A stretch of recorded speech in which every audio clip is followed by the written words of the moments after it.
എടാ മോനെ, എടാ കല്യാണം കഴിഞ്ഞു വന്ന നാള് തൊട്ടേ അവൾ ഒരു പണിയും ചെയ്യുന്നില്ലടാ ഇവിടെ.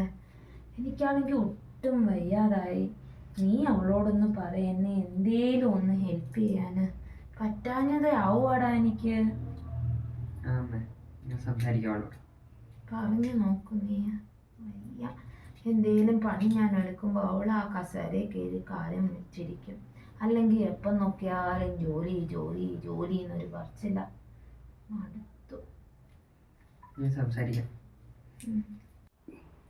അനു, ഒന്നിങ്ങോട്ട് വന്നേ, കുറച്ച് കാര്യങ്ങൾ പറയാനുണ്ട്. എന്താ കിഷോർ? ഒന്നിങ്ങ് വന്നേ, കുറച്ച് കാര്യങ്ങൾ പറയാനുണ്ട്. കിഷോർ, ഞാൻ ഒരു മീറ്റിംഗിൽ കയറാൻ പോവാ. എന്താ കാര്യം പറ.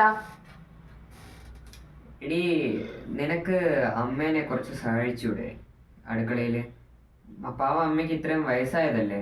കിഷോർ, നമ്മൾ റിലേഷൻഷിപ്പിലായിരുന്നപ്പോഴേ ഞാൻ പറഞ്ഞതല്ലേ എനിക്ക് ഇതൊന്നും വശമില്ലാന്ന്. എന്റെ വീട്ടിൽ ഇതൊക്കെ ചെയ്യുന്നത് സെർവൻസ്. അറ്റ്ലീസ്റ്റ് നിനക്ക് കുക്കിംഗ് അറിയില്ലെങ്കിൽ കുറച്ച് സഹായിച്ചൂടെ അമ്മേനെ അടുക്കളയിൽ പോയിട്ട്? അമ്മയ്ക്ക് എന്താ വേണ്ടെന്ന് വെച്ചാല്. കിഷോറിന് അത്ര വിഷമാണെങ്കിൽ കിഷോർ ഒരു കാര്യം ചെയ്യാം. കിഷോർ തന്നെ ചെയ്യാൻ നോക്കി. എന്നെ കൊണ്ട് എന്തായാലും പറ്റില്ല. ഇതൊക്കെ ഓൾറെഡി ഞാൻ പറഞ്ഞിട്ടുള്ളതാണ്. അനുഭവിച്ചോ. 3-4 വർഷം പുറകെ നടന്ന് ഒലിപ്പിച്ച് കൊണ്ടുവന്നതല്ലേ. മോൻ എന്തായാലും ഒരു കാര്യം ചെയ്യേ. ആ വാഷിംഗ് മെഷീനിൽ കുറച്ച് തുണി കിടക്കുന്നുണ്ട്, പോയി വിരിക്കും. അവൾ അതാണല്ലോ ഇപ്പൊ പറഞ്ഞത്.